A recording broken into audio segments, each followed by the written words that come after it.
வந்து செக்ஸ்ல வந்து கணவன் எத்தனை முறை செஞ்சா போதுண்டா சாமின்ற அளவுக்கு திருப்தி அடிவாங்க. போதுண்டா சாமின்ற அளவுக்கு. ஆமா, ஓடி போகணும். ஆண்களுக்கு தெரியும், பெண்கள் குறையே இல்ல. ஒரு சில பெண்களுக்கு மட்டும்தான் செக்ஸ்ல இன்ட்ரெஸ்ட் இல்லைன்னு சொல்லிட்டு கேட்கறாங்களோ தவிர மற்ற எல்லா பெண்களும் ஒரு முறையும் 2 முறையும் 3 முறையும் சந்தோஷமா இருக்கலாம் தான் அவங்களுக்கு ஆசை. உங்க மனைவி கிட்ட பரவாயில்லைங்க, நீங்க அருமையா பண்ணீங்க, நான் ரொம்ப சந்தோஷமா இருந்தேங்க அப்படின்னு உங்க மனைவி சொல்லிட்டு இருக்கிற பெண்கள்ல எத்தனை பெண்கள் இருப்பாங்கன்னு நினைக்கிறீங்க? நிறைய பெண்கள் நம்ம கணவனுக்கு ஏதோ பிரச்சனை, அவர் விந்து விட்டுறாரு, இல்ல நம்மள தொடரதே இல்ல, நம்மளோட படுக்கிறதே இல்லைன்னா கூட அட்ஜஸ்ட்மெண்ட்ல அப்படியே போயிட்டு இருக்காங்க. ஆனா கணவன் அதை புரிந்து கொள்வதே கிடையாது. அவனால முடியல, ஆனா வந்து பாத்தீங்கன்னா மனைவி திட்டுவாப்ல, மனைவி மேல கோவப்படுவாப்ல, மனைவி மேல சந்தேகப்படுவாங்க. இதெல்லாம் வந்து மகா மகா தவறு.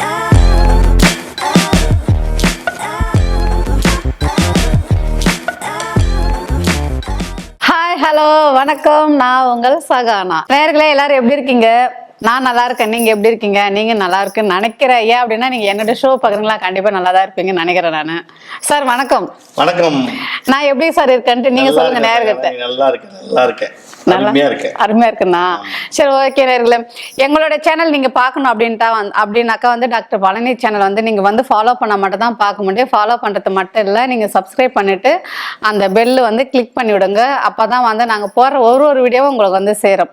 உங்களுக்கு நாங்க கேட்குற கேள்விக்கு ஏதாச்சும் டவுட் அப்படின்னாக்கா வந்துட்டு நீங்க வந்து கமெண்ட் பண்ணாக்கா அதை பார்த்துட்டு அடுத்த வீடியோல வந்து அது நாங்க வந்து ரிப்ளை பண்ணுவோம். ஓகே, இப்போ நான் என்ன கேள்வி கேட்க போறேன்ட்டு நேரா சார்கிட்ட போறேன். அதை கேட்டு நீங்க தெரிஞ்சுங்க. சார் வணக்கம். வணக்கம்மா, சொல்லுமா. வணக்கம். 1000 வணக்கம் போலாம் சார் உங்களுக்கு.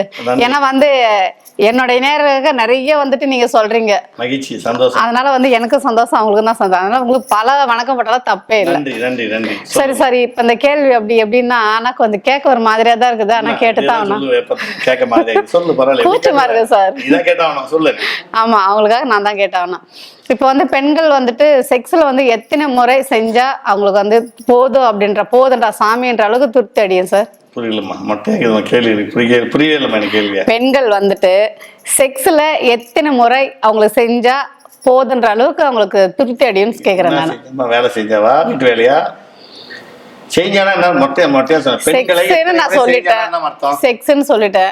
இந்த ஷோ எதுக்கு சார் இருக்குது?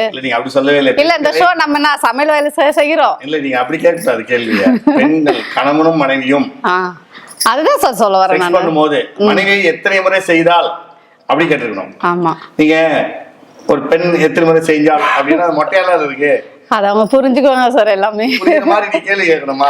சரி, ஓகே, உங்களுக்கு கேளுங்க சார். ஒரு பெண்கள் வந்து செக்ஸ்ல வந்து கணவன் எத்தனை முறை செஞ்சா அவங்கள போதுண்டா சாமின்ற அளவுக்கு திருப்தி அடைவாங்க? போதுண்டா சாமின்ற அளவுக்கு. ஆமா, ஓடி போகணும், அப்பா வேண்டாப்பா நம்மளுக்கு அப்படின்ற அளவுக்கு. அனுபவசாலி மாதிரி பேசுறீங்க. ஐயோ, லாஸ்ட்ல நீங்க இப்படிதான் வருங்க தெரியும் எனக்கு. சரி, ஓகே, கேளுங்க.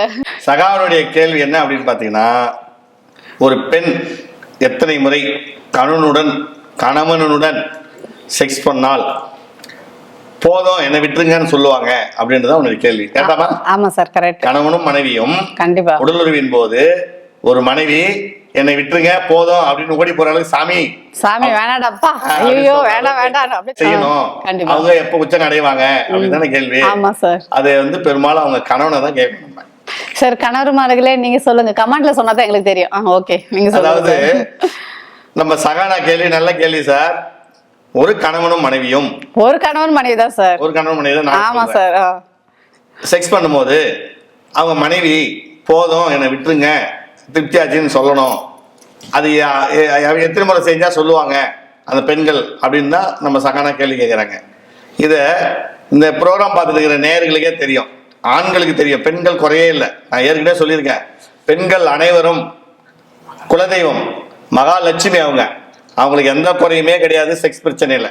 ஒரு சில பெண்களுக்கு மட்டும்தான் செக்ஸ்ல இன்ட்ரெஸ்ட் இல்லைன்னு சொல்லிட்டு கேட்குறாங்களோ தவிர மற்ற எல்லா பெண்களும் கணவனுடன் 1 முறையும் 2 முறையும் 3 முறையும் சந்தோஷமா இருக்கலாம் தான் அவங்களுக்கு ஆசை. ஆனால் அந்த ப்ரோக்ராம் நேயர்கள் பார்த்துட்டு இருக்கீங்களா, கணவனும் பார்த்துட்டு இருப்பீங்க, மனைவியும் பார்த்துட்டு இருப்பீங்க. நீங்கள் உங்க மனைவியிட எத்தனை முறை செக்ஸ் பண்ணி உங்க மனைவி உங்களை போதும்னு சொல்லியிருக்காங்க? சொல்லுங்க பார்க்கலாம். மனசாட்சியை தொட்டு சொல்லுங்க ஆண்களை. ஏதாவது உங்க மனைவி கிட்ட பரவாயில்லைங்க, நீங்க அருமையா பண்ணீங்க, நான் ரொம்ப சந்தோஷமா இருந்தேங்க அப்படின்னு உங்க மனைவி சொல்லிட்டு இருக்கிற பெண்கள்ல எத்தனை பெண்கள் இருப்பாங்கன்னு நினைக்கிறீங்க? சத்தியமா சொல்றேன், இப்ப இருக்கிற காலகட்டத்தில் நிறைய பெண்கள் அது மாதிரி வந்து சொல்றதே கிடையாது. பெரும்பாலும் வந்து பாத்தீங்கன்னா இன்னொரு முறை செய்வாரா அப்படி ஏக்கத்தில் தான் பெண்கள் இருக்காங்க. ஆனா வெளியே சொல்லிக்க மாட்டாங்கல்ல சார். வெளியே பெண்கள் எப்படி சொல்ல முடியும்? அதுதான் வெளியே பெண்களை பொறுத்த வரைக்கும் ஏற்கனவே சொல்லிட்டேன், மகாலட்சுமி மாதிரி குடும்ப குத்து விளக்கு, குடும்ப கௌரவத்துக்காக தன் கணவனுக்கே குறைகள் இருந்தாலும் அதை வெளியே காட்டிக்க மாட்டாங்க. பெண்கள் பெரும்பாலும் நம்ம கணவனுக்கு ஏதோ பிரச்சனை, அவர் விந்து விட்டுறாரு, இல்லை நம்மளை தொடரதே இல்லை, நம்மளோட படுக்கிறதே இல்லைன்னா கூட அட்ஜஸ்ட்மெண்ட் அப்படியே போயிட்டு இருக்காங்க. ஆனால் கணவன் அதை புரிந்து கொள்வதே கிடையாது. புரிந்துக்காம மனைவி மேலேயே ஒரு பழி, மனைவிட்ட வந்து சண்டை, மனைவிட்ட வந்து ஒரு பிரச்சனை, இப்படி மனைவியை வந்து ஒரு மன அழுத்தத்தை உண்டாக்கூடிய ஆண்கள் தான் நிறைய பேர் இருக்காங்க. அவனால முடியல, ஆனால் வந்து பார்த்தீங்கன்னா மனைவி திட்டுவாப்ல, மனைவி மேலே கோவப்படுவாப்ல, மனைவி மேலே சந்தேகப்படுவாங்க. இதெல்லாம் வந்து மகா தவறு. ஆம்பளை அப்படின்னா பெரும்பாலும் தன் மனைவி கிட்ட போகும்போது 1 முறை 2 முறை 3 முறை செய்யணும்னு ஆண்களுக்கும் ஆசை இருக்கும், தூண்டாத வரைக்கும் பெண்களுக்கும் ஆசை இருக்கும். ஆனால் பெண்களுக்கு தூண்டிட்டீங்க அப்படின்னா அவங்க முழுமைப்படுத்தினாதான் அவங்க சந்தோஷமா இருப்பாங்க. சகானா கேட்ட கேள்வி வந்து கேட்டு உச்சக்கட்ட அடையிறதே பெண்கள் இருக்காங்களா அப்படின்னா கிடையவே கிடையாது. உச்சன்றது எப்போ தெரியுமா? பெண்களுக்கு ஓரல் செக்ஸ் பண்ண ஆரம்பிச்சு வாய் வழியாவோ மார்பகத்திலோ இல்லை மற்றபடி உடல் உறவின் போது ஒரு 10 நிமிஷம் ஓரல் செக்ஸ் பண்ணணும். அதுக்கப்புறம் ஒரு 15 நிமிஷம் உராய்வுத்தன்மை ஏற்படக்கூடிய அளவுக்கு உறுப்பும் உராய்வு ஏற்படும் போது தான் பெண்கள் உச்சம் அடைவாங்க. உச்சம் அடையும் போது அந்த பெண்ணே சொல்லிடும், எனக்கு போதும், என்னை விட்டு எனக்கு திருப்தியாச்சு சொல்லுவாங்க. ஆனால் சத்தியமாக அது மாதிரி நிறைய பெண்கள் சொல்றதே இல்லை, அதெல்லாம் ஆண்கள் செய்யறதே இல்லை. அப்படிப்பட்ட ஆண்கள் தான் நிறைய பேர் இருக்கீங்க. ஏன் உடனே ஆண்களுக்கு விந்து வந்தது? நிறைய விஷயம் நம்ம ஏற்கனவே பேசியிருக்கோம். சர்க்கரைனால வருது, மன அழுத்தத்தினால வருது, சரக்கு அடிக்கிறதால வருது, கையடிக்கிறதால வருது, இப்படி நிறைய விஷயத்த நான் உங்களுக்கு நிறைய சொல்லியிருக்கேன். இதுலேருந்து நீங்கள் விடுபட்டுட்டீங்க அப்படின்னா நம்பி வந்தவங்க மனைவி நல்லா இருப்பாங்க. ஏற்கனவே நான் வந்து பார்த்தீங்கன்னா நிறைய ப்ரோக்ராமில் மனைவி கிட்ட வந்து நல்ல பாசமாக அன்பாக நேசமாக இருந்தால் கண்டிப்பாக அந்த 1 நிமிஷத்தில் விந்து விழுறது ஒரு 5 நிமிஷமாக அது லேட்டாக வந்து விழும். நிறைய ஆண்கள் நீங்கள் பண்ணுறதே இல்லை. நிறைய எனக்கு கால் பண்ணுவாங்க, பெண்களே கால் பண்ணுவாங்க, சார் எங்கள் வீட்டுக்காரர் வந்து பார்த்தீங்கன்னா என் மார்பகம் சின்னதாக இருக்குதுன்றதால என்கிட்டயே வரதில்லை அப்படின்வாங்க. மார்பகம்லாம் ஒரு பெரிய விஷயமே கிடையாது. மார்பகம் சின்னதாக இருக்கிறதால இன்னொரு பெண்ணுடன் தொடர்பு கொண்டுள்ளார் எங்கள் கணவர்னு சொல்கிறாங்க. இதெல்லாம் வந்து பெரிய விஷயம், புரியுதுங்களா? இதெல்லாம் வந்து மனைவிக்கு பண்ணுற துரோகம். அதனால் பெண்களை பொறுத்த வரைக்கும் நீங்கள் பெண்கிட்ட அன்பாக பேசி பாசமாக பேசினா அந்த 1 நிமிஷத்தில் விந்து விழுறது ஒரு 5 நிமிஷம் லேட்டாக விந்து வெளியே வரும். கடமைக்காக செய்யக்கூடாது. ஏதோ மனைவி கூப்பிச்சு மனைவி எங்கே நம்மளை வந்து சந்தேகப்பட்டுருமோ இல்லை மனைவி நம்மளை திட்டிடுமோன்றதெல்லாம் பண்ணக்கூடாது. பாசமாக அரவணைப்பாக செய்யணும். ஆனால் நிறைய ஆண்கள் அப்படி இல்லவே இல்லை. கல்யாணம் ஆன போது பார்த்தீங்கன்னா ஆரம்பத்தில் நல்லா கண்ணே மணியே முத்து அமுதன் நல்லா கொஞ்சம் கொலாவுறீங்க. அப்புறம் காலகட்டத்தில் பார்த்தீங்கன்னா கொஞ்சம் கொஞ்சமாக குழந்தை பிறந்தது, அப்புறம் வேலை எனக்கு பலுவாக இருக்குது, எனக்கு ட்ராவலிங் இருக்குது, நான் வெளியூர் போனோம் வெளிநாடு போகணும்னு சொல்லி அந்த செக்ஸை வந்து அப்படியே கொஞ்சம் கொஞ்சமாக ரொம்ப கேப் விட்டுறீங்க. அந்த கேப்பு தான் உங்களுக்கு ஆண்மை குறைவு உண்டாக்குது. எப்பவுமே வந்து உறுப்பு வந்து பார்த்தீங்கன்னா உராய்வு ஏற்பட வந்து வலிமையாகும்.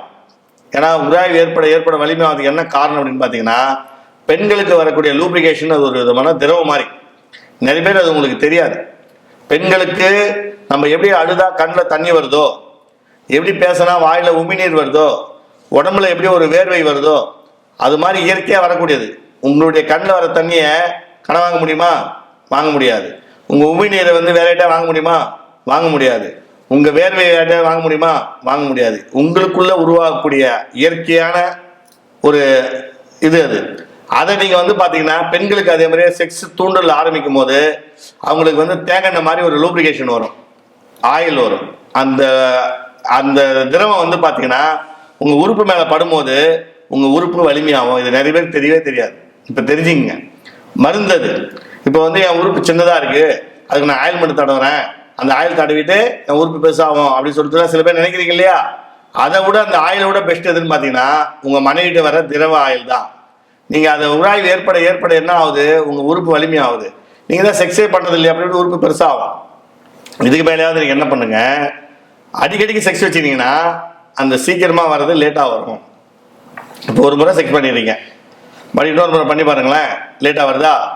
ஒரு சிலருக்கு வந்து என்னால் முடியலன்னு சொல்லுவாங்க. முடியலன்றவங்களுக்கு ட்ரீட்மெண்ட் இருக்கு. அது அப்புறம் ஏதாவது பிரச்சனை இருக்கலாம், பிரச்சனையால உறுப்பு வலிமை வந்திருக்கலாம், பிரச்சனையால ஆண்மை குறை வந்திருக்கலாம். அதுக்கு நான் அப்புறமா ஆலோசனை சொல்றேன். ஆனால் உறுப்பு வலிமையாகணும்னா அடிக்கடி உடல் உறவு கொள்ள வேண்டும். மனைவியை நீங்கள் நீண்ட நேரம் தாமதத்தில் ஈடுபடணும் அப்படின்னா இன்னைக்கு செய்யுங்க, நாளைக்கு செய்யுங்க, நாளைக்கு செய்யுங்க, தொடர்ந்து செய்யுங்க. உடம்புல வந்து அது ஒரு சுரப்பு. நீங்கள் அடிக்கடி செக்ஸ் பண்ணுறதுனால உடல் பாதிக்காது. அது ஒரு உடற்பயிற்சி மாதிரி. நீங்கள் எவ்வளோ என்ஜாய் பண்ணாலும் உங்கள் உடம்பு ஆரோக்கியமாக இருக்க தவிர நான் உங்களோட செக்ஸ் அடிக்கடி பண்ணேன், உனக்கு நோய் வந்துச்சு, நான் செக்ஸ் அடிக்கடி பண்ணேன், நான் வீக் ஆகிட்டேன் அப்படின்னு இது வரைக்கும் சரித்திரமே கிடையாது. செக்ஸ் என்பது புனிதமானது. செக்ஸ் என்பது ஒரு உடற்பயிற்சி. சாதாரண டைமில் குனி சொன்னால் குனியவே மாட்டீங்க, ஒரு நிமிடம் சொன்னால் நிமிரவே மாட்டீங்க, பல்கடி சொன்னால் பல்கடிக்க மாட்டீங்க. ஆனால் செக்ஸ் பண்ணும்போது உங்கள் மனைவி சொல்றதெல்லாம் செய்வீங்க. குனின்னா குனி சொல்லுவீங்க, கவுந்து பண்ணால் கவுந்து படுப்பீங்க, மல்லாந்து பண்ணால் மல்லாந்து படுப்பீங்க, ஒரு வீச்சு பண்ணால் ஒரு வீச்சு படுப்பீங்க. பல விதமான பொசிஷனில் வந்து நீங்கள் உடம்ப காட்டுவீங்க. ஆனால் நார்மலாக இருக்கும்போது செய்ய முடியாது. அது மாதிரி ஒரு உடற்பயிற்சி. அந்த உடற்பயிற்சியில் உங்கள் உடலுறவில் ஒரு ஆரோக்கியம் கிடைக்கும். அதனால் டெய்லி செஞ்சீங்கன்னா உறுப்பு வலிமையாக இருக்கும். மனைவியை உச்சகட்டம் அடையணும், உங்கள் மனைவி போது விட்டுன்னு சொல்லணும் அப்படின்னா இந்த ஆலோசனையை ஃபாலோ பண்ணுங்கள். சரிங்க சார், இதெல்லாம் நீங்கள் சொன்னதெல்லாம் கரெக்ட் தான், ட்ரை பண்ணுறேன். அப்படி ட்ரை பண்ணியும் என்னால் முடியல அப்படின்னா அதுக்கு தான் Arunachaleswara herbal care private limited இருக்குது. என்னால் முடியல சார், ஆனால் நான் வந்து நல்லா பண்ணணும், டெய்லி பண்ணணும், அதுக்கு எனக்கு வலிமையான மருத்துவம் தேவை அப்படின்னு சொன்னீங்கன்னா அதுக்கு என்கிட்ட இருக்குது. ஆண் உறுப்பை வலிமையாக்குறதுக்கு, நீண்ட நேரம் செக்ஸ் பண்ணுறதுக்கு, ஒரு நைட்டுக்கு 2 முறை 3 முறை பண்ணுறதுக்கு, அதை ரெகுலராக செக்ஸ் பண்ணுறதுக்கெல்லாம் நான் கேப்சூல் வச்சுருக்கேன், லேகியம் வச்சுருக்கேன், டேப்லெட் வச்சுருக்கேன், உறுப்புக்கு ஆயிலும் வச்சுருக்கேன். இதெல்லாம் நீங்கள் ஃபாலோ பண்ணிங்கன்னா உங்கள் மனைவியை உச்சகட்டம் அடைய வைக்கலாம். உங்கள் மனைவி போதும் என்னை விட்டுருங்க அப்படின்னு சொல்ல வைக்கலாம். முழுமையான சந்தோஷத்தில் ஏஞ்சி போய் நிம்மதியாக நீங்கள் தூங்கலாம். அதுக்கு உண்டான கேப்சூல் நான் வச்சுருக்கேன். ஒரு முறை என்கிட்ட வந்து ஆலோசனை பண்ணுங்கள், கண்டிப்பாக உங்கள் செக்ஸ் லைஃப் நல்லா இருக்கும். என்ன நேர்களே, சார் பேசுறது இவ்வளோ நேரம் கேட்டிங்களா? இதுலேயும் உங்களுக்கு எதனா டவுட் அப்படின்னாக்கா சாருக்கு வந்து கால் பண்ணி, கீழே இருக்க நம்பருக்கு கால் பண்ணி உங்களோட டவுட்டை கிளியர் பண்ணிட்டு அவர் கொடுக்குற மாத்திரை வாங்கி சாப்பிடுங்க. ஓகேங்களா? நன்றி, வணக்கம்.